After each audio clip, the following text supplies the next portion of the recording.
भाजपा प्रदेश अध्यक्ष मदन राठौड़ आज मीडिया से मुखातिब हुए और उन्होंने कांग्रेस नेता गहलोत, डोटासरा और जूली पर तीखी प्रतिक्रिया दी। राठौड़ ने कहा कि जहां जहां अशोक गहलोत ने चुनाव में प्रचार का झंडा थामा, वहां वहां कांग्रेस का झंडा नीचे गिरा और कांग्रेस की बुरी तरह पराजय हुई। अशोक गहलोत, आज आपने देखा होगा कि हमारे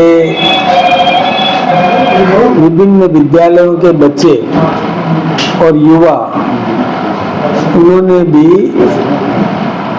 और आत्मनिर्भर भारत इस अभियान के तहत चित्रकला प्रतियोगिता की।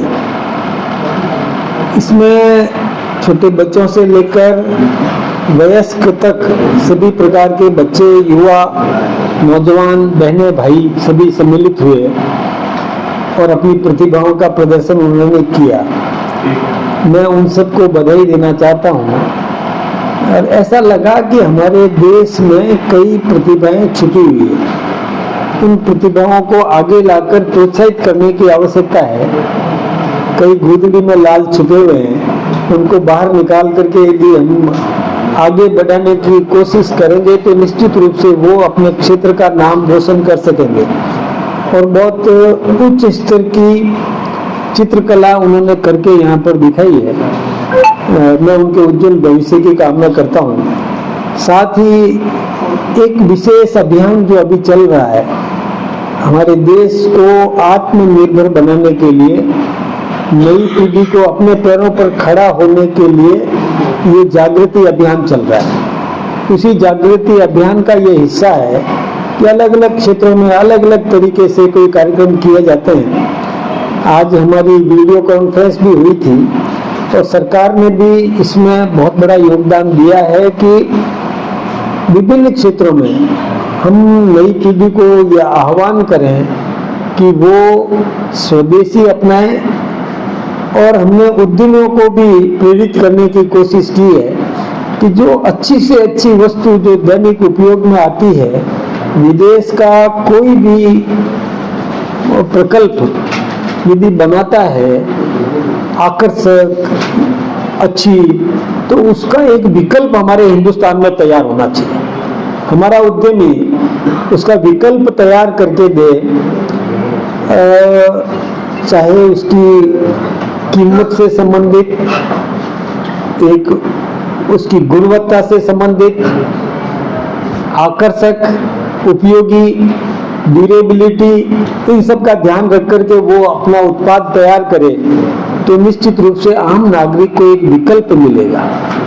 हम चाहते हैं कि आम नागरिक को विकल्प मिले ताकि वो विदेशी वस्तुओं की ओर आकर्षित नहीं हो। उसे सुंदर वस्तु हमारे यहाँ का उद्यमी तैयार करके दे तो फिर वो बाहर नहीं जाएगा। बाहर से यदि कोई आयातित वस्तु होती है तो उसका जो लाभ है वो विदेशी कंपनियां प्राप्त कर लेती है और विदेशी कंपनियां, देश का धन हमारा, उपयोग करने वाला व्यक्ति हमारा, लेकिन उसका लाभ विदेशी कंपनियां ले तो उसका राजस्व विदेशी मुद्रा में और हमें देना पड़ता है उस देश को। तो ये हमारे देश की एक हानि है। यदि हम स्थानीय उत्पाद का उपयोग करेंगे तो मेहनत हमारी, मार्केट हमारा, उत्पादक हमारा और उत्पादित वस्तु हमारी, तो और बेचवाल हमारा, यानी मार्केट हमारा, दुकानदार हमारा, तो वो राजस्व भी हमारे हिंदुस्तान में रहेगा। उसका लाभ भी हमारे हिंदुस्तान के व्यक्ति को मिलेगा और वो राशि टैक्स के रूप में या किसी भी रूप में सरकारी खजाने में जाएगी तो वो हमारे देश के विकास में काम आएगी। इसलिए हमारे ये जो जागृति अभियान हम चला रहे हैं वो इसी निमित्त है कि हमारी नई पीढ़ी, नेक्स्ट जनरेशन, जो हमारी नेक्स्ट जनरेशन जो है वो आत्मनिर्भर बने, अपने पैरों पर खड़ी हो, किसी पर निर्भर नहीं करे। उसको कोई आर्थिक संघर्ष जो होता है, जिसको इकोनॉमिक वार कह सकते हैं, इकोनॉमिक वार में भी वो पिछड़े नहीं, देश समृद्ध बन सके। तभी जाकर के जो हमारे देश के प्रधानमंत्री आदरणीय नरेंद्र मोदी जी ने जो आह्वान किया है कि 2047 में हम विकसित भारत के रूप में हम अपने देश को खड़ा करना चाहते हैं, तो इसके लिए अलग अलग प्रकल्प हम चला रहे हैं, अलग अलग प्रयोग हम कर रहे हैं, जागृति अभियान तैयार करने के लिए कर रहे हैं। तो एक नई पीढ़ी आज आई है, कल का भारत जिनके हाथों में सुरक्षित है, जिनके हाथों में रहेगा, वो पीढ़ी आज आई है और उन्होंने अपनी प्रतिभा का प्रदर्शन किया है। तो निश्चित रूप से हमारी प्रतिभा निखरेगी, जागृति अभियान चलाएगी, हमारे देश को समृद्ध करने में बहुत बड़ा योगदान देगी। आप सबने भी जो इसमें भागीदारी निभाई है, आपका सबका बहुत बड़ा अपना अपना क्षेत्र है और मैं आप सबसे भी यही प्रार्थना करूंगा कि आप भी अपने चैनल्स के माध्यम से ये जागृति अभियान चलाएंगे तो देश का बहुत बड़ा भला कर सकेंगे, आप देश का हित कर सकेंगे, देश के विकास में एक मील का पत्थर आप भी साबित कर सकेंगे। इसलिए मैं आपसे फिर से प्रार्थना करना चाहूंगा कि आप भी इस अभियान में अपनी भूमिका निभाएं। धन्यवाद। क्या कहाँ तक पेच फंसा है, क्यों नहीं, कोई पेच नहीं फंसा हुआ है। देखिए, दोनों पार्टियों में रात दिन का अंतर है, कांग्रेस और भारतीय जनता पार्टी में बहुत बड़ा अंतर है, या अन्य पार्टियों में भी बहुत बड़ा अंतर है।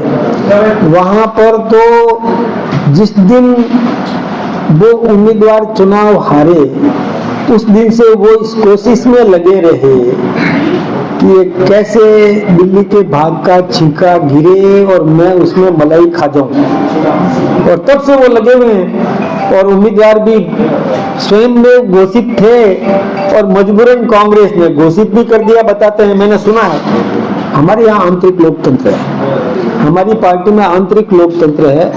हमारे यहाँ पर सभी नेताओं से मशविरा किया जाता है, जनमत सर्वे किया जाता है, जन अपेक्षाओं के अनुरूप उम्मीदवार देने के लिए हमारा सर्वे अभियान चल रहा है। इसके साथ ही हमारी कोर कमेटी बैठेगी और कोर कमेटी में विचार मंथन होगा, सबके भावनाओं का समावेश होगा और फिर निर्णय होगा।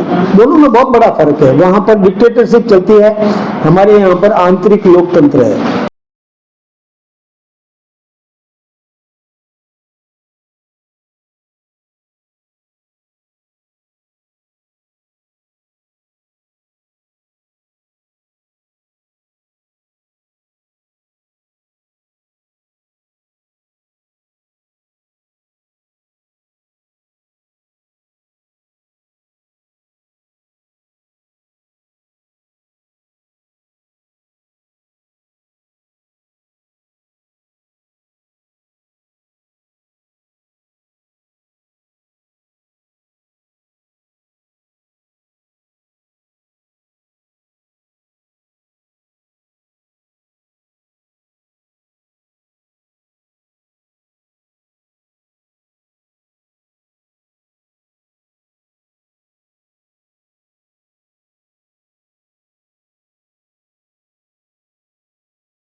अपनी पेंटिंग बनाई है कैनवास पर, आई भी लेट थी और पहले बना चुकी थी। हमारे साथ में जो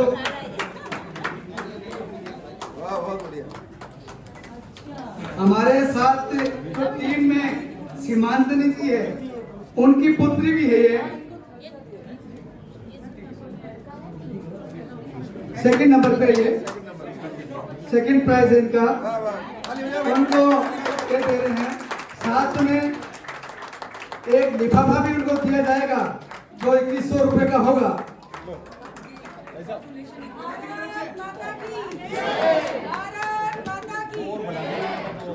आपको बहुत बहुत शुभकामनाएं, बधाइयां।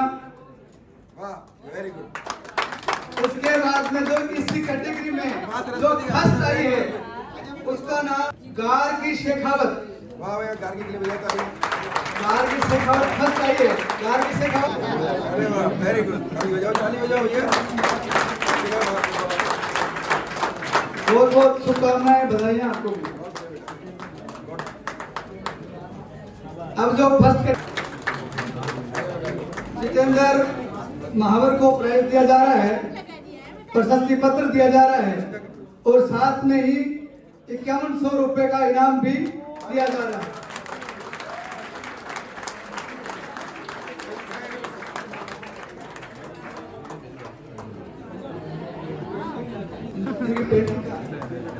पेंटिंग दिखाओ ना इनकी पेंटिंग कौन सी थी? संजय जी पेंटिंग दिखाई इनकी, एक बार इनकी पेंटिंग दिखाई आप।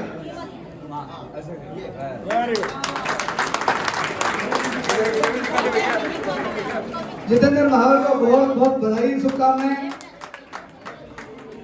अब मैं प्रतिष्ठा यादव को प्रशस्ति पत्र, मोमेंटो और 11,000 रुपए का इनाम दे रहा हूं। आपको बहुत बहुत बधाई, शुभकामनाएं। आपकी पेंटिंग निकाल के दिखाइए सबको।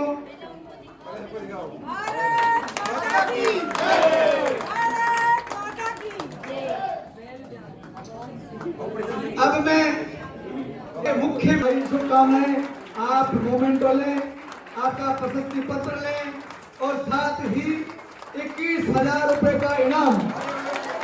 और मैं